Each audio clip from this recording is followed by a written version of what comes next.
Good morning எல்லோரும் எப்படி இருக்கீங்க? இன்றைக்கி என்ன வீடியோனா 2 வீக்ஸ் ஆயிடுச்சிங்க நான் பூஜை ரூம் க்ளீன் பண்ணி. ஏன்னா கொஞ்சம் நிறைய ஒர்க் இருந்துச்சு. பாப்பாவுக்கு அவுட் சைட்லாம் காம்படிஷனுக்காக கூட்டு போக வேண்டியது. ஸோ அதனால் நான் வந்து பூஜை ரூம் வந்து க்ளீன் பண்ண முடியல. லாஸ்ட் வீக் ஊருக்கு வேற போயிட்டு வந்தேன். ஸோ அதனால் எனக்கு நிறைய ஒர்க் இருந்தனால பூஜை ரூம் க்ளீன் பண்ண முடியாமல் இருந்துச்சு. எனக்கே எப்படா க்ளீன் பண்ணி சுத்தமாக வைக்க முடியும் அப்படிங்கிற மாதிரி ஒரு கவலையாகவே இருந்துச்சு. கடைசியாக வந்து நேற்று தான் வந்து பூஜை ரூமை க்ளீன் பண்ணேன். பூஜை ரூம் க்ளீன் பண்ணதுக்கு ஃபஸ்ட்டு வந்து பூஜை பாத்திரத்தெல்லாம் வந்து அதில் இருக்க வேஸ்ட்டு பூவு அதுக்கப்புறம் திரி இது எல்லாத்தையும் எடுத்து ஒரு கவரில் போட்டு பூஜை பாத்திரத்தெல்லாம் ஒரு பிளேட்டில் எடுத்து வச்சிட்டேன். பூஜை பாத்திரத்தை விளக்கிறதுக்கு நான் ஆல்ரெடி சொல்லியிருக்கேன். சபீனாவும் லெமனும் வச்சு தான் நான் வந்து வாஷ் பண்ணுவேன். அதுக்கு முன்னாடி வந்து என் பொண்ணு வந்து பூஜை ரூமில் நானும் ஏதாவது ஹெல்ப் பண்ணுறேம்மா அப்படின்னு சொல்லி பூஜை ரூமில் இருக்க ஃபோட்டோஸ்லாம் வந்து நான் தொடச்சி தரேன்னு சொல்லிவிட்டு அவள் எனக்கு தொடச்சி கொடுத்துருந்தா. ஆக்சுவலாக அவள் வந்து இந்த ஷெல்ஃபு எல்லாமே நான் க்ளீன் பண்ணுறேன்னா இல்லை பட்டு உனக்கு கை வலிக்கும் அதனால் இந்த வேலையை மட்டும் நீ உட்காந்து செய்யின்னு சொன்னேன். மேடம்க்கு பிடிக்கல, கோவப்பட்டுட்டார். அப்புறம் கோவமாகவே உட்காந்து செஞ்சிட்டு இருந்தாங்க. அதுக்கப்புறம் வந்து பூஜை ரூம் வந்து ஷெல்ஃபை வந்து எல்லாத்தையும் எடுத்து கீழே வச்சுட்டு பூஜை ஷெல்ஃபை ஏற்கனவே போட்டிருந்த கோலத்தெல்லாம் வந்து க்ளீன் பண்ணிவிட்டு ஃபுல் சுத்தமாக துடைச்சி வச்சிட்டேன். பூஜை ரூம் துடைக்கிறதுக்குன்னு தனியாக துணி வச்சுருந்தேன். அந்த துணியை வச்சு பூஜை ரூமில் ஆல்ரெடி இருக்கிற கோலத்தெல்லாம் ஃபுல்லாக துடைச்சாச்சு. ஒவ்வொரு விஷயத்துக்கும் வந்து நம்ம வந்து டைம் வந்து ஷெடியூல் போட்டு செஞ்சிட்டா நமக்கு ஈஸியாக இருக்கும். ஸோ நான் ஆஸ் யூஷுவல் எப்பவும் போல் வந்து செவ்வாய்க்கிழமை பூஜை இருக்கிறனால நான் திங்கக்கிழமை பூஜை ரூம் க்ளீன் பண்ணுவேன். ஆனால் எனக்கு லாஸ்ட் வீக் ஃபுல்லாகவே கொஞ்சம் நிறைய ஒர்க் இருந்தனால என்னால் சரியாக நேரத்துக்கு பண்ண முடியல. ஸோ இந்த வீக் வந்து க்ளீன் பண்ணியே ஆகணும்னு சொல்லிவிட்டு அப்புறம் க்ளீன் பண்ணிவிட்டு கோலம் வந்து எனக்கு தெரிஞ்ச கோலம் போட்டு விட்டுட்டேன். அதுக்கப்புறம் வந்து பூஜை ரூம் க்ளீன் பண்ணும் போது வந்து நம்ம துடைக்கும் போது அந்த தண்ணியில் வந்து ஜவ்வாதும் ரோஸ் வாட்டரும் மிக்ஸ் பண்ணி நம்ம துடைச்சோன்னா பூஜை ரூம் கொஞ்சம் வாசனையாக இருக்கும். ட்ரை பண்ணி பாருங்கள்.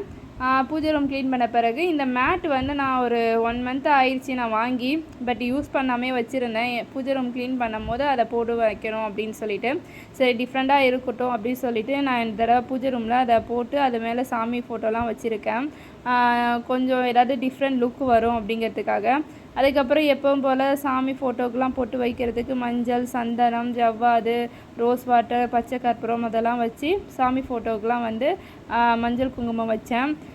நேரத்தில் வந்து பாப்பாவும் எனக்கு நிறையா ஹெல்ப் பண்ணான். பூஜை ரூம் வந்து க்ளீன் பண்ணுறதுக்கு அவள் கொஞ்சம் ஹெல்ப் பண்ணனால எனக்கு கொஞ்சம் டைம் வந்து சீக்கிரமாகவே பண்ணேன். நடுவில் கொஞ்சம் வேலை இருந்துச்சு. அந்த வேலையை பார்த்துட்டு பூஜை ரூமும் க்ளீன் பண்ணிவிட்டு எனக்கு கொஞ்சம் டைம் எடுத்துருச்சு இன்றைக்கி. அது நடுவில் வேறு பாப்பா கிளாஸ்க்கு போயிருந்தா அவளை போய் கூட்டு வரதுக்கு அதுக்கு கொஞ்சம் டைம் எடுத்துருந்தது. இந்த ஃபோட்டோ வந்து என் வீட்டுக்கார் வந்து வெள்ளையங்கிரி மலைக்கு போயிட்டு வந்தார். அங்கேருந்து அந்த ஃபோட்டோ வாங்கிட்டு வந்தாங்க. அது அவங்க ஃப்ரெண்டு கையில் இருந்துச்சு. இப்போ தான் ரீசெண்டாக கையில் கிடச்சிச்சு.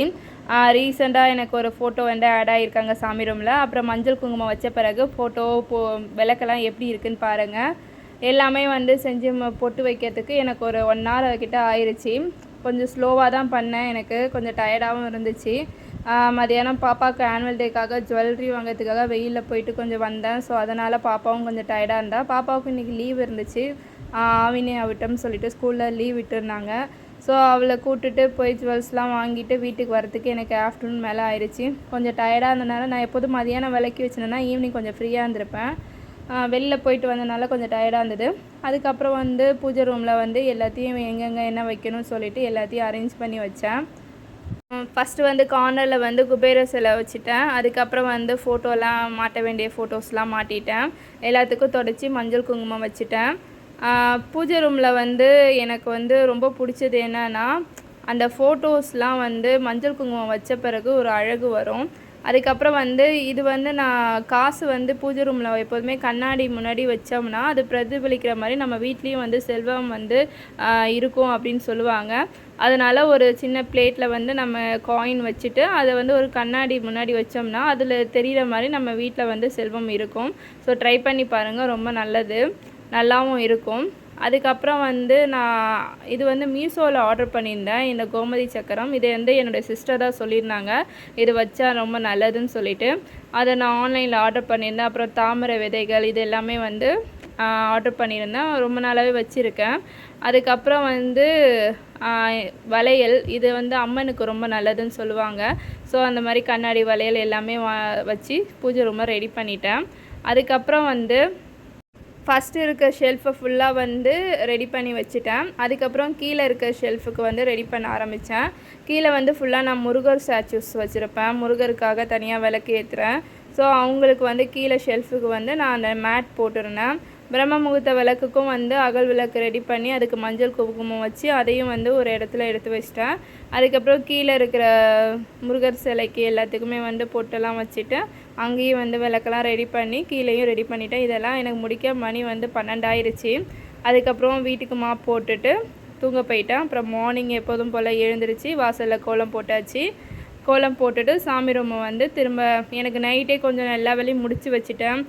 விளக்குல வந்து எண்ணெய் ஊற்றி திரியெல்லாம் போட்டு எல்லாமே ரெடி பண்ணி வச்சுட்டேன். மார்னிங் வந்து எனக்கு ஒரு 2 வேலை தான். வாசல் தெளித்து கோலம் போட்டு வாசலில் விளக்கேற்றிட்டு அதுக்கப்புறம் பூஜை ரூமில் வந்து சாமிக்கெல்லாம் பூ வச்சுட்டு விளக்கேற்றணும். இந்த ஒரு 2 வேலை மட்டும் தான் இருந்துச்சு. நைட்டே எல்லா வேலையும் நான் முடித்து வச்சனால எனக்கு காலையில் ரொம்ப ஈஸியாக இருந்தது. இன்னும் ஒரே ஒரு வேலை மட்டும் செய்யலை. பச்சரிசி வந்து அந்த பிளேட்டில் வைப்பேன். எப்போதுமே விளக்கேற்றுறது ரொம்ப நல்லது. அதில் வந்து ஒரு காயின் வந்து 5 ருபீஸ் காயின் வைப்பேன். அது எனக்கு கொஞ்சம் டைம் ஆயிடுச்சுங்கிறனால அதை மட்டும் நான் நைட்டு செய்ய முடியல. ஸோ ஈவினிங்குள்ளே நாளைக்கு விளக்கேற்றும் போது நான் செஞ்சிடலாம் அப்படின்னு சொல்லிட்டு வச்சுருந்தேன். எல்லாருக்கும் வந்து சாமிக்கெல்லாம் விளக்கேற்றி முடித்தாச்சு. அதுக்கப்புறம் கீழே வந்து முருகருக்கும் விளக்கேற்றினேன். எப்போதுமே விளக்கேற்றும் போது வந்து டிவியில் வந்து சாங்ஸ் போட்டுட்டு நான் வந்து எப்போதுமே வந்து முருகரோட ஸ்லோகன் சொல்லிக்கிட்டே தான் விளக்கேற்றுவேன். ஆறுமுகம் அருளிடும் அனுதினமும் ஏறுமுகம் அப்படிங்கிற ஸ்லோகன் எப்போதுமே எனக்கு வந்து வாயில வந்துகிட்டே இருக்கும். அதுக்கப்புறம் பிரம்ம முகூர்த்த விளக்கு ஏற்றுறதுக்கு பிளேட்டில் வந்து பூ வந்து வச்சு டெக்கரேட் பண்ணிவிட்டு அகல் விளக்கு 5 வந்து எடுத்து வச்சுட்டேன். நைட்டே எல்லாமே ரெடி பண்ணி வச்சனாலே எனக்கு கொஞ்சம் ஈஸியாக இருந்தது காலையில் பூஜை வேலை எனக்கு செய்கிறதுக்கு. எழுந்திரிச்சு எனக்கு ஒரு 1/2 அன் ஹவர்லேயே எல்லா வேலையும் முடிச்சுட்டு விளக்கு ஏற்றுறதுக்கு ஈஸியாக இருந்தது. பிரம்ம முகூர்த்த விளக்கும் நல்லபடியாக ஏற்றிட்டேன். இது வந்து என்னுடைய 36வது பிரம்ம முகூர்த்த விளக்கு. நல்லபடியாக எனக்கு ஏற்றி முடிச்சிட்டேன். 48 நாளைக்கு ஏற்றுறது கணக்கு. நான் அது மாதிரி ஏற்றிட்டு இருக்கேன். நல்லபடியாக பிரம்ம முகூர்த்த விளக்கும் ஏற்றி முடிச்சிட்டேன். அதுக்கப்புறம் பாப்பாவுக்கு வந்து இன்றைக்கி ஸ்கூல் இருக்குது. ஸோ அவளுக்கு லஞ்ச் ப்ரிப்பேர் பண்ணணும்னு சொல்லிவிட்டு லஞ்ச் ப்ரிப்பேர் பண்ணுறதுக்கு போயிட்டேன். பிரம்ம முகூர்த்த விளக்கு ஏற்றும் போது நம்ம வேண்டுதல் வந்து மனசார நம்ம வேண்டிட்டா நமக்கு வந்து கண்டிப்பாக நடக்குங்கிறது ஒரு நம்பிக்கை இருக்குது. அந்த நம்பிக்கையோடு தான் நானும் ஏற்றிட்டு இருக்கேன். கண்டிப்பாக எனக்கு சீக்கிரமாக என் வேண்டுதல் நிறைவேறணுன்னே நான் உங்ககிட்ட அதை நான் ஷேர் பண்ணிக்கிறேன். அதுக்கப்புறம் பிரம்ம முகூர்த்த விளக்கு ஏற்றி முடித்த பிறகு சாம்பிராணி காட்டணும். எப்போதுமே பூஜை ரூமில் வந்து சாம்பிராணி போட்டால் தான் அந்த ஒரு மனம் நல்லா இருக்கும். பூஜை ரூமே வந்து நமக்கு ஒரு சந்தோஷம் கிடைக்கும். பூஜை விளக்கு ஏற்றி முடித்த பிறகு சாம்பிராணிலாம் போட்டுட்டு அப்புறம் முருகருக்கு வேண்டிய ஸ்லோகன்லாம் நான் படிச்சுட்டு எல்லாமே நான் முடித்து சாமி கும்பிட்டு முடிச்சிட்டேன். அதுக்கப்புறம் பாப்பாவுக்கு லஞ்ச் ப்ரிப்பேர் பண்ணுறதுக்காக போயிட்டேன். இன்றைக்கி அவருக்கு சிம்பிளாக லெமன் ரைஸ் வந்து பண்ணியிருந்தேன், பீன்ஸ் பொரியல். ஸோ இதுதான் என்னுடைய பூஜை வேலை.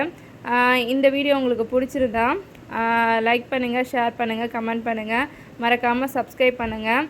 எனக்கு நிறைய சப்போர்ட் கொடுத்துட்ருக்கீங்க. எனக்கு இந்த பூஜை வேலை நான் வீடியோஸ் போனதுலேருந்து எனக்கு நிறைய சப்ஸ்கிரைபர் வந்திருக்காங்க. அதுக்காக ரொம்ப ரொம்ப தேங்க்ஸ். நெக்ஸ்ட் வீடியோவில் பார்க்கலாம். பாய் பாய்.